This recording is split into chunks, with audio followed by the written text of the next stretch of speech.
Yeah, we're making homemade noodles, and my memory's not good enough to remember it all, so I'm gonna make a video. And it's so simple that you will remember it because it's 3 eggs that you beat up. You have to talk loud enough. A little bit of salt. I can't tell you how much, just maybe half a teaspoon.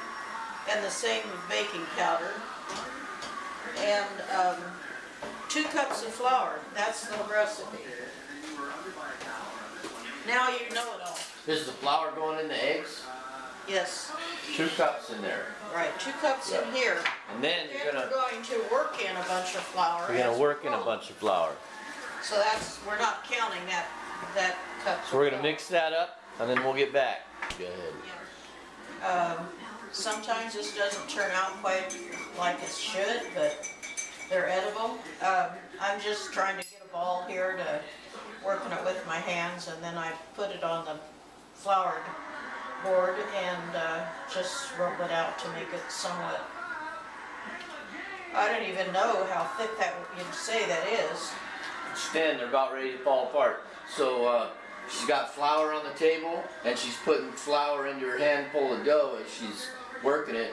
And then when she starts to roll it out on the table, she sprinkles more flour on it, and then flips it over and sprinkles more flour on the other side as she continues to roll it out. The last piece doesn't seem to hold together. You'll know when you're done rolling it out because it starts to fall apart, or the edge doesn't have enough anymore, type thing.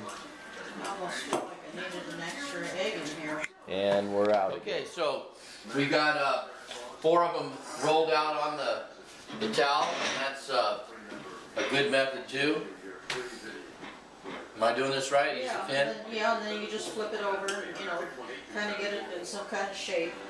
It doesn't shape up. Rolling it out. If it starts to look too yellow, throw some flour on it. Yeah, put some flour on it or flip it. And move it, flip it and move it. It's okay too. Or flip it and move it. Put some pressure on that, or can you? Yeah, put some pressure on it. Yeah, okay. And we're doing it on the table, but these were done on the towel, rolled out on the towel. That's fine too, that works. Flip it. Yeah. That way you make sure that it's not sticking. Yeah, make sure it's not sticking. Throw some flour on it.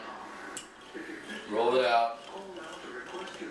Harder every which direction. I think you want to hold it thin. Yeah. There we go. There we go. How are you coming with your pressure there? It's alright. Let's see, you could take off and you could do this That's it. on your own. That's it. Yeah. Now we're going to let them dry for an hour. I just toss. It's not hardly enough to mess with. Yeah, we're going to let them dry for an hour. Or, I don't know, maybe we could just cut them and then I don't even have to. Push the red button, please.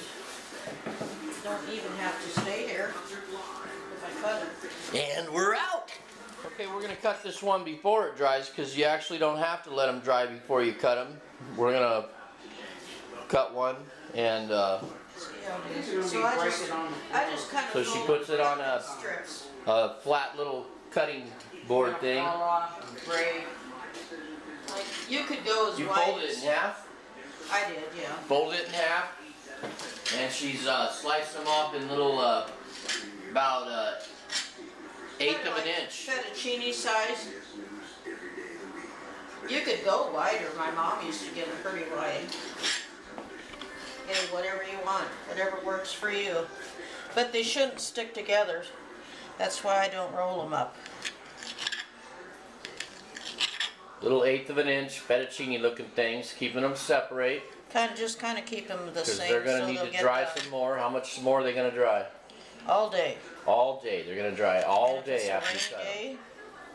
Rainy day, it takes longer. I've even made them, if I make them late in the day, I'll let them dry on the table all night. And then you could put them in baggies and stick them in the freezer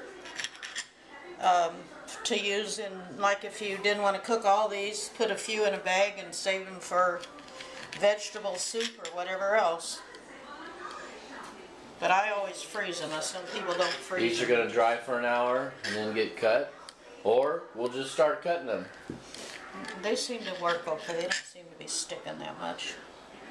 So that would be why you would let them dry for an hour if they're sticking. Yeah.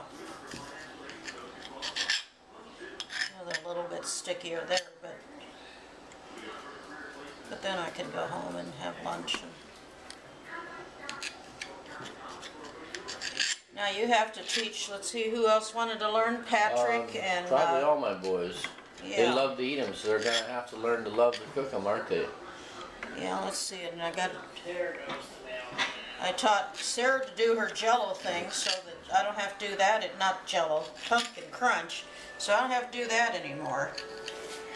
And teach Matt potato soup, so I don't have to do that anymore. And then I'm teaching you to do this, so I don't have to do this anymore. So you're gonna lay some on top of each other and stuff? No, not really on top of each No, other. not really. Okay. Because we want them to dry. Damp days, they don't So we're dry keeping as them well kinda as they do separate. in sunny days. Maybe you need a table that's like a whole good-sized table for a batch to do this. You're not going to be able to do it on a countertop or a tiny little card table. Well, this is the right height for me. A countertop might be a better height for you. Oh, height is not going to matter, but because that's what talking about bothers me space. about my back is, you know, if you have to bend in a wrong direction or wrong position for a long time. Got coffee brew if you want some. So that's the process, cutting them up. All right, so we got the noodles all cut up, and they're going to dry on this towel all day. When they're dried, we're going to take a giant pot. And you're waiting. Not a giant pot plant, a giant pot. Yeah, we're going to take a pretty large pot and put the chicken breasts in there and cook them in water, probably about 3/4 full the pan. Later on, if you need extra broth, you can cook it. But make sure,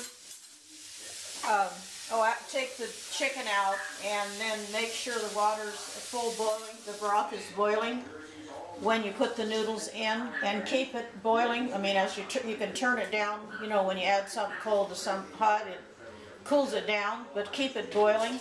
And keep not stirring it, but lifting the noodles so they don't stick to the bottom. Like I said, the spaghetti lifter is the best thing.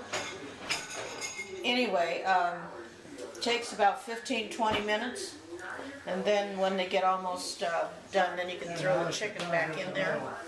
And then serve them over mashed potatoes is That's the it. Okie way. That's my mommy's recipe. As Patrick says, that's the Okie, but I don't know what's Okie about Iowa. And I don't know how this is going to relate to other cultures and people, but our family loves these noodles. All right, so I took the chicken breasts and I cubed them up in about 1-inch squares, and then we put them in the water with some salt, pepper, and put a little garlic in there, and broth, a little bit of broth, yeah, and we cooked them for about 10 minutes till they were done. The little cubes were just about done, and that's personal preference on the chicken. I like chicken breast, so does my family, but you might like to use what kind of chicken?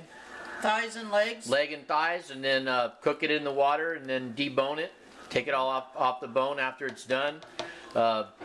Whatever kind of chicken you like, or turkey or beef, whatever. Then she dropped the noodles in, not dumped them in all in a clump, but dropped them in. That way they didn't stick. And she's using this technique, lifting the noodles with a spaghetti spoon thingy. Okay. We're not stirring them, smashing them. Be gentle. Just lift them. Make sure they're not sticking on the bottom, or the chicken ain't sticking. Chicken ain't sticking. That's cool, huh? All right. And we're going to cook this for about 20 or 30 minutes. Move it to the back burner and put the potatoes on here. Yeah, so they're pretty much done now. Took about 20 to 30 minutes. Got to taste them. You know, if they're a little too rubbery for you, then they need a little more time. It's a good reason to cut them all about the same width. You know, that way they all cook about the same time. You don't have to overcook them, whatever.